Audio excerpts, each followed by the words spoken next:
So இந்த வீடியோவில் நம்ம வந்து முதலாம் ஆங்கிலேய மைசூர் போர் அதிலிருந்து நான்காம் ஆங்கிலேய மைசூர் போர் வரைக்கும் இருக்கக்கூடிய அந்த விஷயங்கள் ஃப்ளோ சார்ட் எப்படி ஞாபகம் வச்சுக்கலாம் அப்படிங்கிற அந்த விஷயங்கள் ஃபுல்லாக வந்து இந்த வீடியோவில் பார்க்க போகிறோம். இதில் இருக்க பாயிண்ட்ஸ்லாம் பார்த்திங்கன்னா பழைய 8th ஸ்டாண்டர்ட் புக், அப்புறம் வந்து 12th ஸ்டாண்டர்ட் புக், அப்புறம் நியூவில் 11th ஸ்டாண்டர்ட் புக், இது மூணும் கம்பைன் பண்ணி தான் உங்களுக்கு இந்த PDF கொடுத்துருப்பேன். ப்ளஸ் எக்ஸ்ட்ரா வந்து உங்களுக்கு ஃப்ளோ சார்ட் ஈஸியாக ஞாபகம் வச்சுக்க மாதிரி உங்களுக்கு ஃப்ளோ சார்ட்டும் கொடுத்துருப்பேன். ஸோ அந்த ஃப்ளோ சார்ட்டை ஃபஸ்ட்டு எப்படி படிக்கிறது, என்னென்ன எந்தெந்த இடத்துல எது இருக்குது அப்படிங்கிற அந்த விஷயத்தை இப்போ நம்ம பார்க்கலாம்.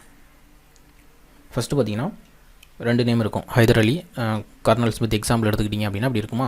ஸோ இங்கே பார்த்திங்கன்னா 2 பேர் ஃபைட் பண்ணுற மாதிரி இருக்கும், அதாவது யாருக்கும் இடையில் ஃபைட் நடக்குது அப்படிங்கிற அந்த சிம்பிள் தான் இந்த ஒரு விஷயம். அப்போது இங்கே ஹைதர் அலி, இங்கே பார்த்திங்கன்னா ஆங்கிலேயர் கேப்டன் வந்து கர்னல் ஸ்மித். ஓகேவா, இந்த சைடு ஃபுல்லாகவே பிரிட்டிஷ் இருப்பாங்க, இந்த சைடு ஃபுல்லாக பார்த்திங்கன்னா ஹைதர் அலி இருப்பார், அப்புறம் வந்து லாஸ்ட் ரெண்டுக்கு வந்து திப்பு சுல்தான் இருப்பாங்க. ஓகேவா, ஸோ அந்த மைசூர் அரசர்கள் இங்கே இருப்பாங்க, இங்கிட்டு பிரிட்டிஷ் இருப்பாங்க. அடுத்தது இந்த ஹேண்ட் ஷேக் அப்படிங்கிற அந்த சிம்பிள் பார்த்திங்க அப்படின்னா கூட்டணி வச்சுட்டு ஃபைட் பண்ணுவாங்க இல்லையா. ஸோ ரகசிய ஒப்பந்தமாக இருக்கலாம், இல்லை உடன்படிக்கையாக இருக்கலாம், எப்படி வேணா இருக்கலாம். ஸோ அந்த மாதிரி விஷயங்கள் இங்கே சைடில் கொடுத்துருப்பேன். அதாவது ப்ளூ கலரில் உள்ள இந்த 2 சிம்பிள் பார்த்திங்க, ஹேண்ட் சிம்பிள் மாதிரி பார்த்திங்க அப்படின்னா ஹேண்ட் ஷேக் பண்ணுற சிம்பிள் பார்த்திங்கன்னா அது வந்து ஒரு ஒப்பந்தம் அப்படிங்கிற ஞாபகம் வச்சுக்கோங்க. அடுத்தது மராத்தியர்கள் ஹைதராபாத் நிசாம்னு சொல்லிட்டு இந்த 2வது லைனில் எக்ஸ்ட்ரா ஏதாச்சும் பாயிண்ட் இருந்துச்சுன்னா அந்த போரில் சம்மந்தப்பட்ட மற்ற அரசர்கள் யார் அப்படிங்கிற அந்த விஷயம் அதில் இருக்கும். அடுத்தது கேலண்டர் சிம்பிள் பார்த்திங்க அப்படின்னா எந்த வருஷம் நடைபெற்றது. ஓகேவா, அடுத்தது இந்த க்ரீன் சிம்பிளில் ஒரு லேண்ட்ஸ்கேப் மாதிரி இருக்கும், அப்படின்னா அது வந்து எந்த இடத்துல நடந்துச்சு. ஓகேவா, இது எந்த வருடத்தில் நடந்துச்சு, இது எந்த இடத்துல நடந்துச்சு. அடுத்தது இந்த மாதிரி ஒரு ஃபைல் மாதிரி பார்த்திங்கன்னா அது உடன்படிக்கை, அக்ரிமெண்ட் மாதிரி. ஓகேவா, ஸோ எந்த உடன்படிக்கையின்படி இந்த போர் நிறுத்தப்பட்டது அப்படிங்கிறது. அடுத்து பார்த்திங்கன்னா இந்த ஒரு பிளாட் இருக்கு இல்லையா, இது வந்து பார்த்திங்கன்னா கவர்னராக இருந்தவங்களாம் யார், அந்த ஃபைட் நடக்கும்போது, இந்த போர் நடக்கும்போது யாரெல்லாம் கவர்னராக இருந்தாங்க அப்படிங்கிற அந்த விஷயம் இதில் இருக்கும். ஸோ 4 ஆங்கில மைசூர் போர்லையும் 4 டிஃப்ரெண்ட்டான கவர்னர் ஜெனரல்ஸ் வந்து இருப்பாங்க. ஏன் அப்படின்னு பார்த்தீங்கன்னா வரிசையாக நடக்கும். அதாவது இப்போ வந்து முதலாம் ஆங்கிலேய மைசூர் போர் அப்படின்னா அது கண்டினியூஸாக 4மே நடந்துடாது. இப்போ ஒரு ஆங்கிலேய மைசூர் போர் நடந்துச்சுன்னா அப்புறம் ஒரு கர்நாடிக், அப்புறம் வந்து ஒரு ஆங்கிலோ மராத்திய வார் அப்படின்னு சொல்லிட்டு எல்லாமே உள்ளுக்குள்ளே கம்பெனியாக வந்திருக்கும். ஸோ அதனால் உங்களுக்கு வந்து அந்த ஆளுநர்கள் வந்து நிறையா மாறிக்கிட்டே இருப்பாங்க. ஸோ இதுதான் அந்த ஃப்ளோ சார்ட் படிக்க வேண்டிய விஷயங்கள். இப்போ நம்ம கதைக்குள்ளே போகலாம். அடுத்தது பார்த்திங்கன்னா இயர்ஸ் இருக்கு இல்லையா, வருடங்கள். அதாவது முதல் ஆங்கிலேய மைசூர் போருக்கான வருடமாக இருக்கலாம், அல்லது 4ஆம் ஆங்கிலேய மைசூர் போருக்கான வருடமாக இருக்கலாம். எல்லாம் பார்த்திங்கன்னா கிட்டத்தட்ட ஒரு 10 வருஷம் கேப்பில் தான் நடக்கும். இப்போ எக்ஸாம்பிள் ஸ்டார்டிங் பார்த்திங்கன்னா ஃபஸ்ட் வந்ததுன்னா 1767 69 வரைக்கும் இருக்கா, இது ஃபஸ்ட்டு. இப்போ 2வது பார்த்திங்கன்னா 1770. ஓகேவா, இது செகண்ட், 80. ஓகேவா, இது 70ன்னு ரவுண்டாக ஞாபகம் வச்சுக்கோங்க, ஜஸ்ட் ஞாபகத்துக்கு தான். ஓகேவா, அப்போ 67 69. இங்கே பார்த்திங்கன்னா 80ல் 2வது மைசூர் போர், 90லிருந்து 92 வரைக்கும் 3வது மைசூர் போர், 4வது மைசூர் போர் 99 1799. இந்த வருடம் பார்த்திங்கன்னா 2 முக்கியமான வீரர்கள் நடந்திருப்பாங்க. ஃபஸ்ட்டு பார்த்திங்கன்னா கட்டபொம்மன் இறந்திருப்பார், அடுத்த தூக்கிலிடப்பட்டிருப்பார். ஓகேவா, இது இங்கே வந்து திப்பு சுல்தான் இறந்திருப்பார். ஸோ இது ஒரு ரொம்ப முக்கியமான வரும் 1799. அப்போது 67லேருந்து 69, 80, 90, 92, 99. ஸோ எல்லாமே இந்த 10 அப்படிங்கிற அந்த கேப்பில் வரும். எது மைசூர் போருக்கு. ஓகேவா, ஸோ இதை எப்படி ஞாபகம் வச்சுக்கலாம் அப்படின்னா ஃபஸ்ட்டு ஸ்டார்டிங் 67, இதை ஞாபகம் வச்சுக்கலாம், 6 7. ஸோ ஆற்றை கடந்து 7 மலையை தாண்டி போனாலும் கொடுக்குற மைசூர் பாக்கு பத்தலை.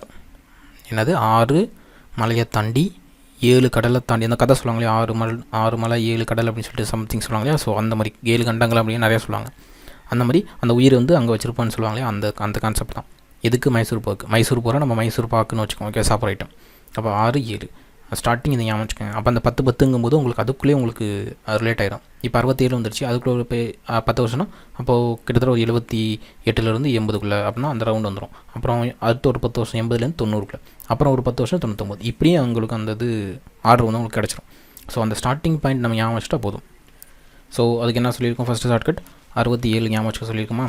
அப்போது 6 மலையை தாண்டி 7 கடலை தாண்டி. ஓகே, 6 மலை இல்லை 6 கடல் எப்படியானு வச்சுக்கோங்க, 6 கடலை 6 7 மலை எப்படியானு வச்சுக்கோங்க. அதை தாண்டி போனால் கொடுக்குற மைசூர் பாக்கு 10 வேலை அப்படிங்கிற மாதிரி ஞாபகம் வச்சுக்கோங்க. அப்போ மைசூர் பாக்குனா மைசூர் போர், 10 அப்படின்னா 10 வருஷம் அந்த கேப் இடையில. ஓகேவா, இதுக்கான ஷார்ட்கட். இப்போ ஸ்டோரிக்குள்ள போகலாம். எல்லாமே இந்த இதுக்குள்ள தான், ஸ்டார்டிங் மட்டும் ஞாபகம் வச்சுக்கோங்க, 67 அப்படிங்கிற மாதிரி ஞாபகம் வச்சுக்கோங்க. ஸோ இது வந்து பார்த்திங்கன்னா அந்த மைசூர் இந்தியாவோட அந்த காலகட்டத்தில் நடந்துச்சு. ஓகே, 67லேருந்து 69, அப்புறம் 80 84 இந்த காலகட்டத்துக்கான யார் எந்தெந்த ஆட்சி பண்ணிட்டு இருந்தாங்க அப்படிங்கிற மேப். ஏன்னா மேப் பார்க்கும்போது உங்களுக்கு இன்னும் ஈஸியாக புரியும். ஸோ இந்த இடத்துல பார்த்திங்கன்னா இதெல்லாம் பேஷ்வாக்கள் அப்படின்னா மராத்தியர்களோட அந்த பகுதிகள் ஃபுல்லாக இதெல்லாம் பேஷ்வா. இது பார்த்திங்கன்னா ஹைதராபாத் நிசாமோட அந்த பகுதி. இங்கே இருக்குது பார்த்திங்களா நார்த்தன் சர்க்கார்ஸ், அதாவது வட சர்க்கார்கள் அப்படின்னு இதோட பேர். இங்கே பார்த்திங்கன்னா மைசூர், இது ஃபுல்லாக மைசூர். இந்த இடத்துல திருவனந்தபுரம், இவங்க பிரிட்டிஷு, அதே மாதிரி இங்கிட்ட ஃபுல்லாக பார்த்தீங்கன்னா மெட்ராஸ் அல்லது கர்நாடிக்கல் பகுதிகள் அப்படின்னு சொல்கிறாங்க. ஓகே, இது எல்லாமே வந்து சென்னை. இதெல்லாம் பிரிட்டிஷ், இதுவும் பிரிட்டிஷோட தான். ஆனால் ஆட்சி பண்ணுறது திருவிதாங்கூர் சமஸ்தானம் அவங்க. ஓகேவா. ஸோ இங்கே மராத்தியர்கள் இருக்காங்க, இங்கே ஹைதராபாத் நிசாம் இருக்கார், இங்கே பிரிட்டிஷ் இருக்காங்க, இங்கே திருவனந்தபுரத்தில் அதுவும் பிரிட்டிஷ், கிட்டத்தட்ட பிரிட்டிஷ் தான். ஸோ இந்த இடைப்பட்ட பகுதியில் இருக்கிறது தான் மைசூர். ஹைதர் அலி ப்ளஸ் திப்பு சுல்தான் 2 பேரும். ஸோ அந்த முதல் ஆங்கில மைசூர் போர் நடக்குது இல்லையா, அதோட ரீசன் என்னென்னு பார்த்தீங்கன்னா இந்த நார்த்தன் சர்க்கிள், அதாவது வட சர்க்கால் அப்படின்னு சொல்லக்கூடிய இந்த பகுதிகள். ஓகேவா, இந்த பகுதிகள் தான். என்ன ரீசன் அப்படின்னா, இதுக்கு முன்னாடி வந்து இந்த முதலாம் ஆங்கிலேய மைசூர் போர் நடக்கிறதுக்கு முன்னாடி ஒரு கர்நாடக போர் வந்து நடக்கும். ஒரு 3ஆம் கர்நாடக போர் வந்து நடக்கும். அந்த இடத்துல வந்து சில ஒப்பந்தம் போட்டிருப்பாங்க. அந்த ஒப்பந்தம் என்ன அப்படின்னு பார்த்தீங்கன்னா 1765வது ஒப்பந்தம், அலகாபாத் உடன்படிக்கைன்னு பேர். 1765 அலகாபாத் உடன்படிக்கை. ஓகேவா. ஆரஞ்சு அழகாக இருக்குன்னு ஞாபகம் வச்சுக்கோங்க. ஆரஞ்சு அழகாக இருக்குது. ஸோ சாப்பிட்ற ஆரஞ்சு இருக்கு இல்லையா, அது வந்து அழகாக இருக்குன்னு ஞாபகம் வச்சுக்கோங்க. ஸோ ஆரஞ்சு அப்படின்னா அலகாபாத் உடன்படிக்கை. இந்த உடன்படிக்கை இருக்கு இல்லையா, ஸோ இந்த உடன்படிக்கையின்படி இந்த வட சர்க்கார் பகுதிகள், ஸோ இந்த இடம் ஃபுல்லாக இருக்கு இல்லையா, ஸோ இந்த வட சர்க்கார் பகுதிகளை பிரிட்டிஷ் வந்து கைப்பற்றிக்கலாம், ஆட்சி பண்ணிக்கலாம் அப்படிங்கிற அந்த ஒரு விஷயம் நடந்துச்சு. ஓகேவா. இந்த உடன்படிக்கையின்படி அது யார் கொடுத்துருப்பான்னு பார்த்தீங்கன்னா முகலாய அரசர் இருப்பாரியா, ஸோ அவங்க வந்து இதுக்கான பெர்மிஷன் வந்து கொடுத்துருப்பாங்க. இந்த உடன்படிக்கையோடு நீங்கள் வந்து வட சர்க்கார்களை ஆட்சி பண்ணிக்கலாம் அப்படிங்கிற அந்த ஒரு விஷயத்தை. ஸோ அதன்படி ஆங்கிலேயர் வந்து இந்த வட சர்க்கார் பகுதியில் கைப்பற்ற வரும்போது நிசாம் அலி இங்கே தானே இருக்கார், ஹைதராபாத் நிசாம். ஸோ இவங்க இப்படி வரும்போது கண்டிப்பாக அவர் ஏதாச்சும் பிரச்சனை பண்ணுவார். அதனால் என்ன பண்ணாங்க ஆங்கிலேயர்கள், இந்த மாதிரி நிசாம்கிட்ட போய் ஒரு ஒப்பந்தம் போட்டாங்க. இந்த மாதிரி நீ வந்து எங்களுக்கு இந்த பகுதியெல்லாம் ஆட்சி பண்ணுறதுக்கு எடுத்துக்கிறதுக்கு அனுமதி கொடுத்த அப்படின்னா நான் வந்து உங்களுக்கு வந்து பாதுகாப்பு கொடுப்போம் அப்படின்னு ஒரு உடன்படிக்கை இங்கே கொடுக்குறாங்க. ஓகேவா. அதன்படி இங்கே வந்து வட சர்க்கார் பகுதிகளை ஆங்கிலேயர் வந்து கைப்பற்றிட்டாங்க. இதுக்கடையில் இங்கே ஹைதர் இருக்காரா, ஸோ இந்த இடத்துல ஹைதர் இருப்பார். இவர் என்ன பண்ணார்னா 1767 1767 இந்த ஹைதராபாத் நிசாமில் போய் ஒரு உடன்படிக்கை போட்டுக்கிட்டார். அதை பார்த்து கடுப்பான ஆங்கிலேயர் என்ன பண்ணிட்டாங்க, டக்குன்னு ஆங்கிலோ மைசூர் வார், முதலாம் ஆங்கிலோ மைசூர் வாரை நாங்கள் வந்து அறிவிக்கிறோம் அப்படின்னு சொல்லிட்டு அறிவிச்சிட்டாங்க. இதில் முக்கியமான ரோல் வந்து பார்த்திங்கன்னா இந்த மராத்தியர்களுக்கும் ஹைதராபாத் நிசாம் ப்ளஸ் வந்து ஆங்கிலேயர்கள், அவங்க 3 பேரும் மாற்றி மாற்றி உடன்படிக்கை போட்டுக்குவாங்க. ஃபஸ்ட்டு என்ன பண்ணுவாங்கன்னா இந்த மராத்தியர்களுக்கும் நிசாமுக்கும் சேர்ந்து ஆங்கிலேயரோட கூட்டணி அமைச்சுக்குவாங்க. அப்புறம் ஹைதர் போய் இந்த மராத்தியர்களுக்கும் இந்த நிசாமுக்கு சேர்ந்து ஒரு கூட்டணி பண்ணுவாங்க. மறுபடியும் இவங்க 3 பேரும் கூட்டணி. ஸோ இந்த மாதிரி மாற்றி இந்த கூட்டணி வந்து அமைஞ்சிக்கிட்டே இருக்கும். யாருக்கும், மராத்தியர்களுக்கும், ஹைதராபாத் நிசாமுக்கு ப்ளஸ் வந்து பிரிட்டிஷ், அப்புறம் ஹைதர் அலி மைசூர். ஓகேவா. இந்த 4 விஷயமும் மாற்றி நடந்துகிட்ருக்கும். ஸோ அதனால் முதலாம் ஆங்கிலேய மைசூர் போரில் வந்து இவங்க தான் கூட்டணி அப்படிங்கிறத நம்மளால் கன்ஃபார்மாக சொல்ல முடியாது. ஓகேவா. புக்கில் கொடுத்துருக்கான ரீசன் இதுதான். வட சர்க்கார் பகுதிகள் இங்கே இருக்கும், அந்த பகுதியில் ஆட்சி பண்ணுறதுக்காக ஆங்கிலேயர் வருவாங்க. அதை எந்த தொல்லையும் பண்ணக்கூடாது அப்படிங்கிறதுக்காக நிசாமோட ஒரு உடன்படிக்கை போடுவாங்க. அந்த உடன்படிக்கையை பார்த்துட்டு ஹைதர் போய் நிசாமோட ரகசிய ஒப்பந்தம் போட்டோன்னா நம்ம கூட ஒப்பந்தம் போட்டேன், எதிரி கூட ஒப்பந்தம் போகிறான்னு சொல்லிட்டு இந்த ஆங்கிலேய அரசர்களே, ஸோ அதை வந்து மைசூருக்கு எதிராக ஒரு போர் தொடுக்கும். இது புக்கில் இருக்குது. நம்ம ஃபஸ்ட்டு புக்கில் பார்த்துட்டு அதுக்கப்புறம் எக்ஸ்ட்ரா இருக்க சில விஷயத்தை நான் சொல்கிறேன். ஓகே. ஸோ இப்போ வந்து போர் ஸ்டார்ட் பண்ணியாச்சு. ஓகேவா. போர் அறிவிச்சாச்சு. யாருக்கு எதிராக, மைசூருக்கு எதிராக போர் அறிவிச்சிட்டாங்க. யார், ஆங்கிலேய அரசு. அதனால் முதலாம் ஆங்கில மைசூர் போர். ஸோ இங்கே பார்த்தீங்கன்னா உங்களுக்கு பம்பாய் இருக்கும் இல்லையா. ஸோ இங்கே பம்பாயிலேருந்து என்ன ஆச்சுன்னா ஆங்கிலேய படை இருக்கு இல்லையா, ஸோ அவங்க வந்து டைரெக்டாக மங்களூரை வந்து கைப்பற்றிட்டாங்க. ஓகேவா. ஃபுல்லாக மங்களூரை கைப்பற்றாங்க. இந்த இடத்துல பெங்களூர் இருக்கும். ஸோ இங்கே உள்ளே வந்து போக முடியாது அப்படிங்கிறதுனால ஃபஸ்ட்டு இவங்க வந்து ஆங்கிலேய படை வந்து மங்களூரை கைப்பற்றிட்டாங்க. ஓகேவா. மேற்கு கடற்கரை பகுதியில் இருந்த மங்களூரை ஆங்கிலேயர் வந்து கைப்பற்றிட்டாங்க. பெங்களூரை கைப்பற்றணும்னு நினச்சாங்க, பட் அதுக்கான வாய்ப்புகள் வந்து அமையலை. அப்படிங்கிறதுனால பெங்களூர் வந்து அவங்களால கைப்பற்ற முடியலை. ஸோ இப்போ வந்து மேப்பை கொஞ்சம் டீப்பாக உள்ளே போய்க்கலாம். ஓகேவா. ஸோ இப்படி ஞாபகம் வச்சுக்கோங்க. இந்த இடத்துல மங்களூர் வந்து ஆங்கிலேயர் கைப்பற்றிட்டாங்க. So Mangalore out. அடுத்தது திப்பு சுல்தான் இருக்கார், ஹைதர் இருக்கார் இல்லையா, அவர் என்ன பண்ணார் அப்படின்னா பாராமஹால்னு சொல்லக்கூடிய சேலம் மாவட்டத்தை அட்டாக் பண்ணுறாரு. அங்கே வந்து கேப்டன் நிக்சன் அப்படிங்கிற ஒருத்தர் இருக்கார். ஓகேவா. அங்கே கேப்டனாக இருந்து யாருன்னா கேப்டன் நிக்சன். ஓகேவா. Captain Nixon. ஸோ இவரை தாக்கிட்டு அந்த ஈரோடு, கரூர் அந்த பகுதியில் வந்து கைப்பற்றார். ஓகேவா. இது வந்து திப்பு சுல்தான், ஹைதர் அலி. ஓகேவா. ஹைதர் அலி. ஸோ ஃபஸ்ட்டு முடிச்சார். கேப்டன் நிக்கன்சன் தோக்கடிச்சு ஈரோடையும் கரையூரும் கைப்பற்றிட்டு என்ன பண்ணுறாரு அப்படின்னா தஞ்சாவூர் வழியாக கடலூருக்கு வராரு. ஓகேவா. தஞ்சாவூர் வழியாக கடலூருக்கு வராரு. ஸோ இது இவரோட ஃபஸ்ட்டு ஆங்கிலோ மைசூர் போரில் இந்த ஹைதர் அலியோட முதல் இதுதான். ஓகேவா. நேராக வந்து பேராமஹால் தாக்குறாரு. பேராமஹால்லேருந்து ஈரோடையும் கரூரையும் கைப்பற்றாரு. கரூர்லேருந்து தஞ்சாவூர்லேருந்து கடலூர் வந்து கைப்பற்றாரு. ஸோ இது இவரோட. அதே சமயத்தில் இந்த ஹைதர் அலியோட கேப்டன், அதாவது தளபதி சொல்லுவாங்க இல்லையா, ஸோ அவங்க யார் அப்படின்னா ஃபசலுல்லா கான். ஃபசலுல்லா கான். ஓகேவா, இவங்க என்ன பண்ணுறாங்க அப்படின்னா மதுரையிலும் திருநெல்வேலி இருக்கு இல்லையா, ஸோ இந்த இடத்துலையும் வந்து இவங்க வந்து படைகளை வந்து கொண்டு போகிறாங்க. வழி நடத்திட்டு போகிறது யாருன்னா ஃபசலுல் கான் முதலாம் ஆங்கிலேய மைசூர் போர். இது வந்து முதலாம் மைசூர் போர். ஸோ இப்போ என்னாச்சு, மங்களூர் கைப்பற்றிட்டாங்க. இங்கேருந்து மைசூர்லேருந்து வந்து சேலம், அப்புறம் ஈரோடு, கரூர், அப்புறம் தஞ்சாவூர்லேருந்து இங்கே கடலூர் வரைக்கும் வந்துட்டார். அந்த நேரத்தில் என்ன ஆச்சு அப்படின்னா இந்த இடத்துல மராத்தியர்கள் இருக்காங்க. ஸோ மராத்தியர்கள் எந்த நேரத்தில் வேணாலும் படையெடுத்து வரலாம். ஏன்னா இங்கே இருக்கார், அவர் இங்கே இருக்காங்க. ஸோ திடீர்னு இங்கே அட்டாக் பண்ணிட்டாங்க, இந்த இடம் போயிடும் அப்படிங்கிறதுக்காக ஆங்கிலேயரோட ஒரு உடன்படிக்கை போடுறாங்க. என்ன உடன்படிக்கை அப்படின்னா மெட்ராஸ் உடன்படிக்கை 1729 ஓகே 1769 ஒரு உடன்படிக்கை போடுறாங்க. அது வந்து மெட்ராஸ் உடன்படிக்கை. ஓகே, அல்லது சென்னை உடன்படிக்கை கூட சொல்லுவாங்க, ஞாபகம் வச்சுக்கோங்க. மெட்ராஸ் உடன்படிக்கை 1769 போடுறாங்க. ஸோ இந்த உடன்படிக்கையின்படி என்ன சொல்கிறாங்க அப்படின்னா ஆங்கிலேயரும் மராத்தியர்களும் வந்து ஒன்றா போய்க்கலாம். நீங்கள் அந்த கரூர் இருக்குல்லையோ அதை மட்டும் ஹைதர் வந்து வச்சுக்கலாம், மற்ற எல்லாத்தையும் திருப்பி கொடுத்துடணும். மொதல் ரீசன் சரியா, மொதல் பாயிண்ட் அது. ரெண்டாவது பாயிண்ட் என்னென்னா சப்போஸ் இந்த மராத்தியர்கள் இருக்காங்க இல்லையா, இந்த மராத்தியர்கள் போர் தொடுத்து வந்தாங்க அப்படின்னா நாங்கள் இங்கேருந்து வந்து உங்களுக்கு வந்து பாதுகாப்பு கொடுப்போம் அப்படின்னு இந்த ஒரு முக்கியமான ரூல்ஸ் வந்து அதில் அந்த ஒப்பந்தத்தில் போட்டு கொடுக்குறாங்க. பட் என்ன ஆச்சு அப்படின்னா இந்த ஒப்பந்தத்தை 1771 இந்த மராத்தியர் வந்து இந்த மைசூரை தாக்குவாங்க. அப்போது வந்து இந்த பிரிட்டிஷ் வந்து கை கொடுக்காது, உதவ மாட்டாங்க. ஸோ அதனால தான் ரெண்டாவது ஆங்கிலோ மைசூர் போருக்கான ரீசன் அதுதான். இது ஸ்கூல் புக்கில் கொடுத்துருக்கக்கூடிய விஷயங்கள் நான் வந்து கரெக்டாக தொகுத்து என்னென்ன பண்ணியிருக்காங்க அப்படிங்கிற சொல்லியிருக்கேன். இப்போது நம்ம இது இல்லாமல் எக்ஸ்ட்ரா என்னென்ன கொடுத்துருக்காங்க அப்படிங்கிறதும் பாயிண்ட்ஸ் வைஸ் நம்ம பார்க்கலாம். அதுக்கு முன்னாடி ஃபஸ்ட்டு ஆங்கிலோ மைசூரில் என்ன நினச்சி அப்படிங்கிறத ஃபாஸ்ட்டாக ஒரு ரீகப். ஸோ இந்த இடத்துல வட சர்க்கார் பகுதி இருக்குது. இந்த பகுதியை ஆங்கிலேயர்கள் வந்து ஆட்சி பண்ணிக்கலாம் அப்படின்னு சொல்லிட்டு அலகாபாத் உடன்படிக்கை 1765. ஆரஞ்சு அழகாக இருக்குது, ஓகேவா, சாப்பிடக்கூடிய ஆரஞ்சு. ஸோ அதன்படி ஆங்கிலேயர்கள் இங்கே வந்து ஆட்சி பண்ணலான்னு வராங்க. பக்கத்துலேயே ஹைதராபாத் நிசாம் இருக்கார், அவர் ஏதாச்சும் பிரச்சனை பண்ணுவாருங்கிறதுக்காக அவரு கூட ஒரு ஒப்பந்தம் போடுறாங்க. இந்த கேள்விப்பட்ட மைசூர் ஹைதர் அலி இருக்கா இல்லையா, ஸோ அந்த கிங்டத்தோட அரசர், அவர் என்ன பண்ணார்னா நிசாமோட போய் ஒரு ஒப்பந்தம் போடுறார். இதை பார்த்து கடுப்பான ஆங்கிலேயர் என்ன பண்ணாங்க, முதலாம் ஆங்கிலேய மைசூர் போரை வந்து அறிவிக்கிறாங்க. அதன்படி இங்கே பம்பாயில் இருந்த அந்த ஆங்கிலேய படையை வந்து டைரெக்டாக அந்த மங்களூரை ஹிட் பண்ணுறாங்க. ஸோ மங்களூரை பிடிச்சிட்டாங்க. பெங்களூருக்கு போகலான்னு ட்ரை பண்ணும்போது அவங்களால அது தோல்வியில் முடிஞ்சிருச்சு, அவங்களால கைப்பற்ற முடியல. ஸோ இங்கே ஹைதர் அலி என்ன பண்ணுறாரு அப்படின்னா இந்த இடம்லாம் வந்து பார்த்திங்கன்னா இப்போ சென்னை மாகாணத்துக்கு உட்பட்டு இருந்துச்சா. ஸோ அதனால் அவர் என்ன பண்ணார்னா பாரமகால்னு சொல்லக்கூடிய சேலம் மாவட்டத்துக்கு வராரு. அங்கிருந்த கேப்டன் நிக்சன் அவர் வந்து தோற்கடிச்சிட்டு அங்கேருந்து கரூரையும் ஈரோடையும் கைப்பற்றிட்டு தஞ்சாவூர் வழியாக கடலூருக்கு வந்துடுறார். அடுத்தது இங்கே திருநெல்வேலியிலையும் மதுரையிலையும் ஹைதர் அலியோட கேப்டன், ஓகே, தளபதி இருக்காலே ஃபசலுல்லா கான், அவர் வந்து இங்கே படையை வந்து நடத்திட்டு போகிறார். ஸோ இதை பார்த்தோன்னா சென்னை மாகாண அரசு வந்து பிரிட்டிஷ் வந்து ஒரு உடன்படிக்கை போகலாம் அப்படின்னு முடிவு பண்ணுறாங்க. அதே நேரத்தில் இந்த இடத்துல மராத்தியர்கள் இருக்காங்க பேஷ்வா, அவங்க வந்து எப்போ வேணாலும் மைசூரை தாக்கலாம், ஏன்னா அவர் கீழே இங்கே வந்துட்டார். ஸோ அதனால் தாக்கலாம் அப்படிங்கிற அந்த ஒரு அச்சத்தினாலையும் ரெண்டு பேரும் வந்து உடன்படிக்கைக்கு ஒத்துக்கிறாங்க. அந்த உடன்படிக்கை 1769 போடப்பட்ட மெட்ராஸ் அல்லது சென்னை உடன்படிக்கை.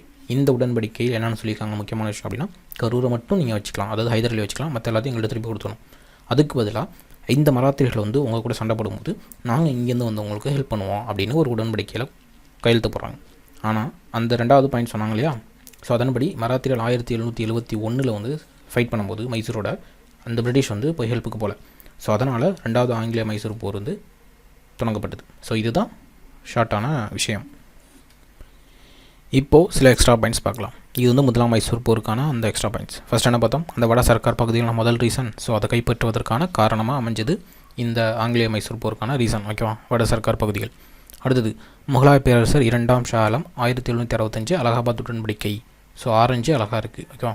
அந்த உடன்படிக்கையின்படி ராபர்ட் கிளைவுக்கு அப்போதைய கவர்னராக இருந்தார் இல்லையா, ஸோ அவருக்கு என்ன சொல்லலாம்னா அந்த வட சர்க்கார் பகுதியில் நீங்கள் வந்து பயன்படுத்தி கொள்ளலாம் அப்படின்னு ஒப்புதல் கொடுத்துட்டாங்க. இந்த உடன்படிக்கை எப்போ போடப்பட்டது அப்படின்னா 3ஆம் கர்நாடகா வார் இருக்கு இல்லையா, ஸோ அதில் போடப்பட்டது. ஸோ அதன்படி நீங்கள் வந்து இந்த பகுதியில் யூஸ் பண்ணிக்கலாம் அப்படின்னு கொடுத்துட்டாங்க. அடுத்தது ஹைதர் அலிக்கு ஹைதராபாத் நிசாம் ப்ளஸ் வந்து மராத்திய பேஷ்வா மாதாராவ், இவங்க வந்து அந்த பேஷ்வா தான், ஓகே. அந்த மாதவராவ் அப்படிங்கலாம் பார்த்திங்கன்னா கர்நாடக ஆங்கிலேய மராத்திய போரில் இன்னும் டீப்பாக படிக்கலாம். இப்போது ஜஸ்ட் ஞாபகம் வச்சுக்கலாம். இந்த சைடில் ஹைதர் அலி மட்டும் ஒரு அணி, இங்கே ஹைதராபாத் நிசாமும் இந்த மராத்திய பேஷ்வாவும் ஒரு அணி.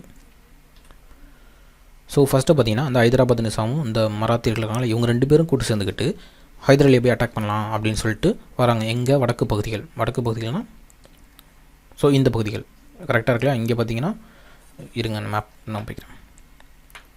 ஸோ இந்த இடம் இதுதான் வடக்கு பகுதிகள். இந்த இடத்துல மராத்தியர்கள், இங்கிட்டு பார்த்திங்கன்னா ஹைதராபாத் நிசாம் வந்து ஃபுல்லாக இருப்பாங்க. ஸோ இது வந்து கிருஷ்ணா நதி. ஸோ மராத்தியர்களும் நிசாம்களும் ஹைதர் அலியின் ராஜ்யத்தின் வடக்கு பகுதிகளை தாக்கி முற்றுகையிட்டாங்க. அந்த நேரத்தில் மராத்தியர்களுக்கு ஹைதர் அலி, ஹைதராபாத் நிசாம், மராத்திய பேஷ்வா மாதவராவ் அவங்க பார்த்துட்டு இருந்தோமா, சாரி ரெக்கார்ட் கட் ஆகிடுச்சு, ஓகேவா. மராத்தியர்களும் நிசாமும் வந்து அந்த வடக்கு பகுதியில் கைப்பற்றத்துக்கு நிற்கிறாங்க. இப்போது படம் நடந்துகிட்ருக்கு. அதில் மராத்தியர்களுக்கு 30 லட்ச ரூபா கொடுத்து அவங்க வந்து அமைதி ஒப்பந்தம் போட்டுக்கிட்டாங்க. யார் கூட? மராத்தியரும் ஹைதர் அலியும். ஆனால் ஹைதராபாத் நிசாம் கூட ஒப்பந்தம் போடல. அதனால் என்ன பண்ணாருன்னா, ஹைதராபாத் நிசாம் ஜோசப் ஸ்மித் இருக்கலையா, அந்த கேப்டன் அல்லது கர்னல், இவங்க தலைமையில் ஒரு 2 ஆங்கிலேய படையணிகள் வந்து பெங்களூரை தாக்குனார். யார்? ஹைதராபாத் நிசாம். இது ஒரு சைட். அடுத்தது நிசாமும் ஹைதர் அலியும் ரகசியமாக ஒப்பந்தம் போட்டுக்கிட்டாங்க. ஒப்பந்தம் போட்டுட்டாலும் ஆல்ரெடி பெங்களூர் வந்து அந்த ஆங்கிலேய படை வந்து தாக்கிடுச்சு. அதனால் 18 லட்சம் ரூபாய் வந்து அப்போது இழப்பு தொகை வந்து அந்த ஆங்கிலேய படைகளுக்கு கொடுத்தாங்க. ஸோ கொடுத்துட்டு அதோட ஒரு அமைதியான ஒரு உடன்படிக்கையை வந்துட்டாங்க. ஸோ இந்த இடத்துல கிருஷ்ணா நதியோட அந்த மராத்தியர் படை நின்றுச்சு. 30 லட்ச ரூபாய் அமைதி உடன்படிக்கை.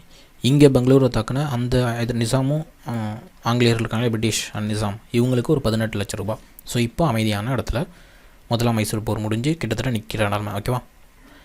ஸோ இப்போ தான் வந்து அமைதியாயிட்டாங்களா. ஸோ அதனால் ஹைதராபாத் நிசாம் இருக்காலே அவர் என்ன சொல்கிறார் அப்படின்னா, நீங்கள் வந்து திப்பு சுல்தான் வந்து மைசூரோட மன்னராக அறிவிச்சிருங்க அப்படின்னா அவரும் மைசூர் மன்னராக அறிவிக்கிறாங்க.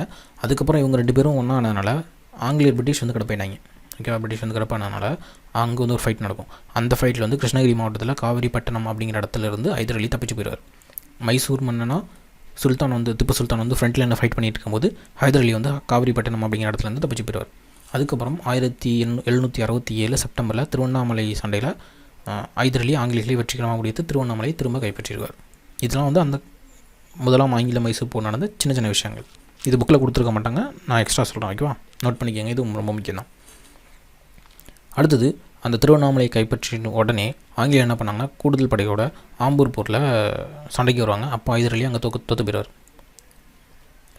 அதுக்கப்புறம் அந்த பம்பாயிலேருந்து வந்த அந்த கடற்படை இருக்கு இல்லையா, ஸோ அந்த ஒரு படை அது வந்து மங்களூரை கைப்பற்றிடுது.